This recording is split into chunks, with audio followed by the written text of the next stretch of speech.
Hello मेरे प्यारे प्यारे स्टूडेंट्स। तो कैसे हैं आप सब। आज हम पढ़ने वाले हैं क्लास 6 का चैप्टर नंबर 7 का सेकंड पार्ट। इसका फर्स्ट पार्ट जो है वो हमने कुछ दिन पहले डिस्कस किया था। एक्चुअली वीडियोस बनाने में बहुत टाइम लगता है और camera setup it's take all the time, तो इसमें जो है थोड़ा प्रॉब्लम होता है। तो you just please adjust to some extent. तो हम जो है इसी वीडियो से करने वाले हैं स्टार्टिंग आज सेकंड पार्ट की। आज मैं ट्राई करूंगी कि इस वीडियो में ये वाला चैप्टर फिनिश हो जाए। तो चलिए इसको स्टडी करना शुरू करते हैं जल्दी से। तो हमारा ये टॉपिक है sorting material based on their states and solubility. उनकी क्या स्टेट है, हमें वो दिखाई कैसे दे रही है मैटर, और इसके अलावा वो सॉल्युबिलिटी उनकी क्या है, यानी कि वो किस किस चीज़ में सॉल्युबल हैं। मेनली हम वाटर में ही डिस्कस करने वाले हैं, क्योंकि जो वाटर है वो हमारा यूनिवर्सल जो है वो सॉल्वेंट होता है, उसके अंदर बहुत सारी चीज़ें जो हैं वो सॉल्युबल हो जाती हैं। तो सबसे पहले है हमारे पास सॉलिड की। तो जो सॉलिड होता है स्टेट ऑफ मैटर को हम करेंगे। अब जो स्टेट होती है जिसमें वो एग्जिस्ट करते हैं वो कौन सी हो सकती है किसी भी मैटर की। सॉलिड हो सकती है, लिक्विड हो सकती है, गैस हो सकती है।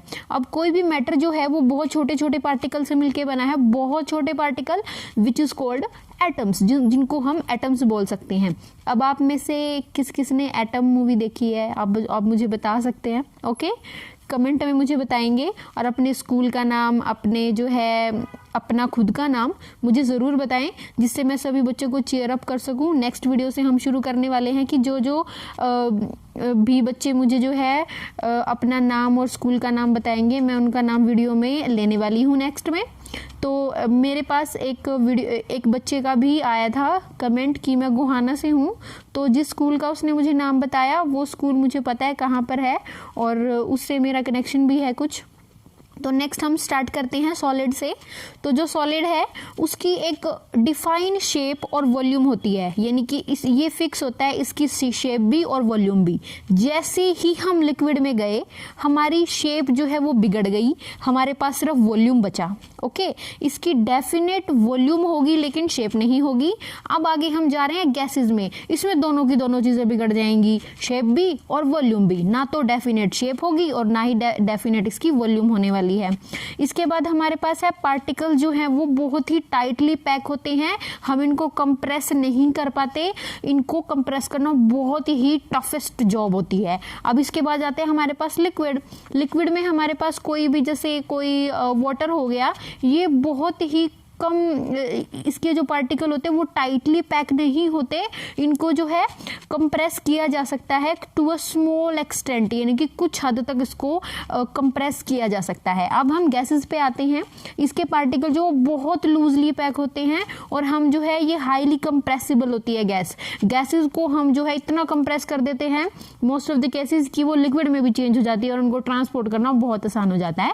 जैसे हमारे घर पे जो सिलेंडर आता है ना, उसके अंदर जो गैस होती है कई बार वो लिक्विड फॉर्म में होती है, बहुत बारी ही लिक्विड फॉर्म में ही होती है वो, क्योंकि कई बार आपने देखा होगा सर्दियों में गैस नीचे जम जाती है। अगर वो गैस है तो जमी कैसे, क्योंकि जो जिस टाइम पे उसको फिल किया जाता है सिलेंडर के अंदर, वो जो है काफ़ी हद तक उसको कंप्रेस करके लिक्विड फॉर्म में डाल दिया जाता है, और ठंड होने की वजह से वो जम जाती है।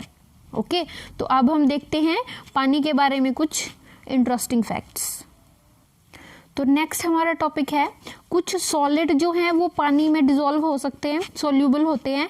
जैसे हमारा शुगर होता है, सॉल्ट होता है, उसको हम पानी में बहुत इजीली मिक्स कर लेते हैं, लेकिन जो चाक पाउडर है उसको हम मिक्स नहीं कर सकते। That does not mix with the water. On the basis of solubility of water हम इनको अलग अलग जो है मटीरियल्स को ग्रुप में डाल सकते हैं। पानी जो है water is known as a universal solvent, क्योंकि बहुत सारी चीज़ें इसके अंदर डिसॉल्व हो जाती हैं। Based on the solubility material को ग्रुप किया जा सकता है सॉल्युबल, इनसॉल्युबल, मिसेबल और इमिसेबल लिक्विड्स की फॉर्म में।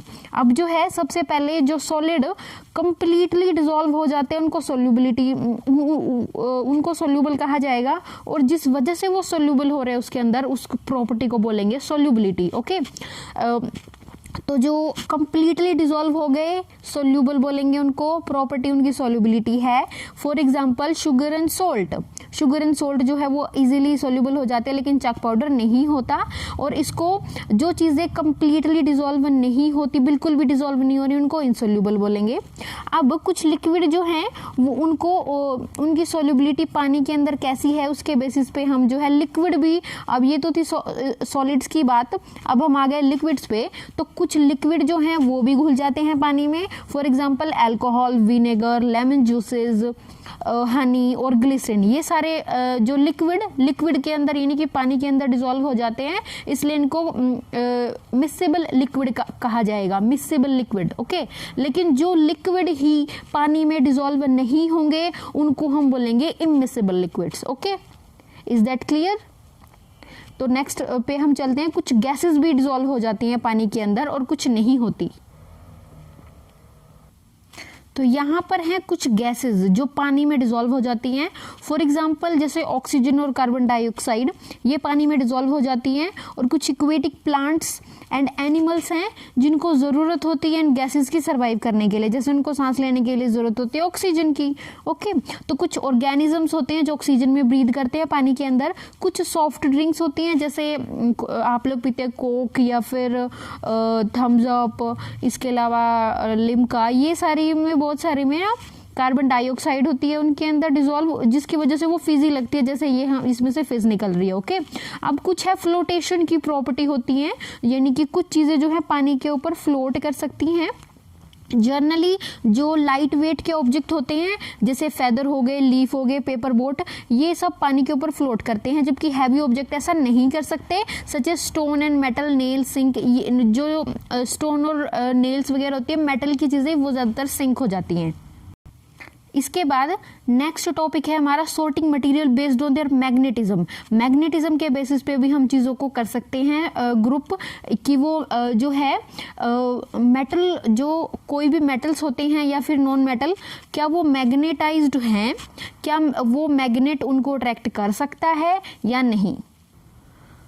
तो मैग्नेट्स हैं वो अट्रैक्ट करते हैं आयरन, कोबाल्ट, निकल और कुछ और मटेरियल्स को भी, और इन मटेरियल्स को मैग्नेटिक कहा जाता है, मैग्नेटिक मटेरियल्स कहा जाता है। और जिस प्रॉपर्टी की वजह से ये अट्रैक्ट होते हैं उसको मैग्नेटिज्म बोला जाता है।